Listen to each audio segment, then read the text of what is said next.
Welcome to the Real Estate Espresso Podcast, your morning shot of what's new in the world of real estate investing. I'm your host, Victor Menashe.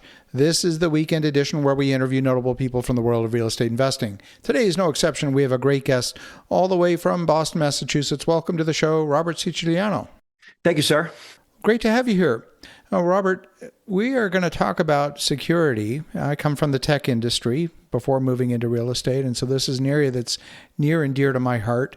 But maybe before we dive into the details, perhaps give a little bit of your backstory and how you got to this point in your journey.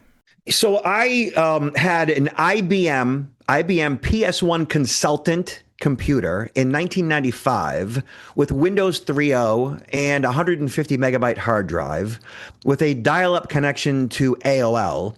And I had a small business where I was a mail order business that I was building an online presence. And when I had the ability to engage in merchant status, the ability to, accept credit cards, within a month of that dial-up connection connecting, I got hacked in 95. And I lost thousands and thousands of dollars in product as a result of that. And I did not know that that was even a possibility. My business then and now has always been personal protection, personal security. Back then, it was physical security, preventing your family from being burgled, for preventing yourself from being attacked and so forth. But when I saw that digital crime was an actual thing and digital crime wasn't even a word or phrase, I said to myself, this is going to be huge. Like this is going to be one of the biggest things ever. And it is. And so since then, I've been speaking, training, consulting, many in the real estate industry as well, on these issues and what systems you need to have in place to reduce that risk. When I think about protection, whether it's physical protection or digital protection, I tend to think in terms of layers of protection, rings Perfect. Of protection, right? Yes. And so there's the obvious things, but at the most extreme end, yes, someone can steal from you for sure if they hack into your bank account. But even more than that, with identity theft, they can go out, take a mortgage in your name, especially if your property's owned free and clear. They can do things that will literally bankrupt you if you're not careful. Talk a little bit about what you see in the marketplace today. What are some of the major risks that almost no one's paying attention to? There's so many. Number one, the easiest thing that everybody listening can do, if you haven't already done it, you talked identity theft, right? Is get a credit freeze. You talk layers of protection. The more things that you do, the more layers you have, the more secure you are. A credit freeze is a free tool that's available at the 3 credit bureaus. Okay, so TransUnion, Experian, and Equifax. You log into each of their sites, you sign up for an account, and essentially from there, you control when your credit can be accessed by lenders. So going forward, once your credit's frozen, nobody, including you, until you temporarily thaw, can open up a line of credit under your name. The problem is that our social security numbers are out there. There's been 175 billion records compromised in the past 15, 20 years. That means your social security number is on the dark web. So is mine. I've received emails from criminal hackers saying, hey, security guy, here's your social, ha ha, basically flexing their muscles, showing me how cool they are. And I don't care because I have a credit freeze since 2008. So do that, and that will take care of protecting your identity. Fascinating. And what about maybe even transferring the deed on a property? If you own a property free and clear, you're sitting on a ton of equity, someone could steal your identity and literally transact something in the county recorder's office. And once your credit is frozen, it makes that process a little more difficult. However, vacant land scams and all the various, deed transfer scams are still an issue.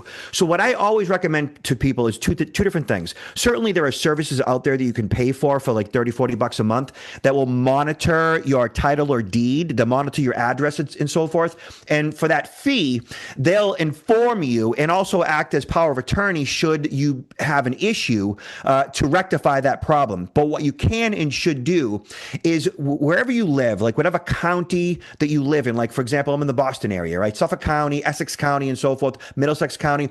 You search like Middlesex County Registry of Deeds, title search or title protection, right? So the name of your county, title protection or title alerts, those keywords. And generally, most municipalities at this point provide for free the ability to monitor the activity regarding your deed or title.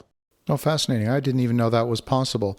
I mean, often I'll say the traditional technique is to record something on title, Might be a small mortgage, could even be for $100. So no one can transact past that item that's in the recorder's office without you subordinating. And so then you automatically get notified.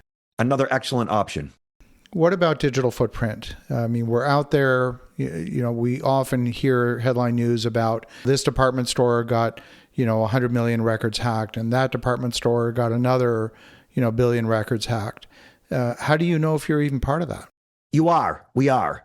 175 billion records, you are on the dark web. And so am I. And I tell people that is just, the way it is. It's like, okay, water is wet, the sky is blue, you're on the dark web. And that's that. So what do? You make the data that the bad guys have access to useless to the thief. So you make your social security number useless to the thief by getting a credit freeze. How would you make your passwords useless to the thief? Of course, change them. Okay. On top of that, two-factor authentication. So password management and two-factor authentication, I say, are the two biggest risks that pretty much everybody listening to this call has. So I know that 90% of us are pretty much using the same passcode across multiple accounts. That's a problem.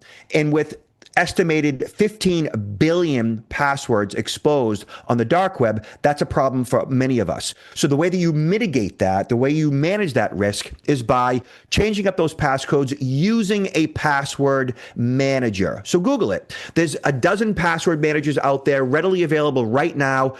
You'll find out if you do a quick search on password manager, Wired magazine, PC magazine, they have articles that talk about all the different password managers, how they work, how much they cost, what operating systems and browsers they work on. They're pretty much all ubiquitous at this point. For a small annual fee, 15, 20 bucks at the most, you have a password manager that provides long, strong passwords. You change up all the passcodes at all your accounts, and the password manager also fills out forms. It's probably the best use of your money in regards to your privacy and security that I could think of. Yeah, absolutely. And in fact, increasingly, they're becoming part of the platform. Certainly, Apple has introduced it as part of their latest releases. That will probably erode market share for folks like LastPass and even Google within Google Chrome, which is the predominant browser these days, has a decent password manager as part of the browser. Yeah, take advantage of that and set up two-factor authentication for every single account that you possess that's at all critical, especially email. So not having two-factor authentication for email is just beyond irresponsible, frankly. Apologies, but that's just the way it is. Like email, if the bad guys get access inside your email, they own you. They own all your accounts that have access to that email, where they would use to reset the passcode for all those existing accounts. And your mobile phone account, it would also be extremely vulnerable. I've seen what's called SIM swap scams happen when the criminals get access to the person's email. The first thing they're going to do is find out what mobile carrier you're on. And then from there, they're going to work towards swapping out the SIM card from your mobile phone into a phone that they possess. And that way they can engage all of your accounts that have two-factor authentication. And it's just game over from that point. They can even grab all of your crypto as a result of that. So when you say SIM card, back in the day, the SIM card was a physical card that you inserted. You used a little tool to extract it from your phone. But today, it's a digital SIM, so it's really just a record in flash memory, and that can be easily moved. Yeah, there are still actual SIM cards produced today, phones that actually still have SIM cards. And that digital card, e-card, I guess they call it, is that the phone itself essentially would be bricked, and the new phone, which is the criminals, would be where that identifier would go. Exactly. Yeah. Exactly. Yeah. So whenever I've talked with banks, and I had a little bit of a past history in a past life where security companies would often go to a bank with a new solution and say, well, we'll prevent you from losses. And then the bank typically responds with, well, you're just making me spend more money because I still have to hold insurance against losses. So I'm not going to cancel my insurance policy. So a lot of the folks have not taken the steps, because they have insurance policies in place. They've not taken the steps to put some of these additional safeguards. Although I think that's changing now, because it's almost irresponsible not to do something like that. What are your thoughts? So cybersecurity insurance, I think at this point, depending on the scope of your business, the type of data that you house should be a consideration. Keeping in mind that this is very important, that while cybersecurity insurance is an expense and you can sign up for cybersecurity insurance, pretty easily, and they'll take your money and they'll invoice you and you can pay it by credit card or ACH, whatever the case is. When there's a claim, they may not pay it if you violated the terms of service. And what that means is if your organization was using, say, free antivirus to protect your network, if you were using the same passcode across multiple accounts, not updating your hardware, not updating your operating system, like if you weren't doing the basic 101 of cybersecurity, then, you violated the terms of service. It's kind of like drinking and driving and hurting somebody in your vehicle. You violated the terms of service. You're not covered there, right? So it's the same thing with cybersecurity insurance. And so having what's called a managed service provider or a managed security service provider, or also known as like a fractional or virtual CISO, Chief Information Security Officer, someone or organization who does vulnerability testing on your network for your organization to make sure that you actually would qualify and would be compliant for cybersecurity insurance is always a good idea. I love it.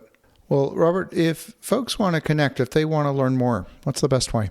Yeah, so I am, obviously like all of us online, my website is protectnowllc.com, protectnowllc.com. What I do is provide, that security awareness training to get you and all of your employees up to speed to make sure that when the phone calls come in, when the emails come in, when the text messages come in, that your employees essentially are what I call the strategic human firewall. So they recognize risk effectively, protecting you and your resources. Awesome. Well, Robert, great to connect as always. And for the listeners at home, you definitely want to reach out to Robert at protectnowllc.com. The link will be in the show notes. And in the meantime, have an awesome rest of your weekend. Go make some great things happen. And we'll talk to you again tomorrow.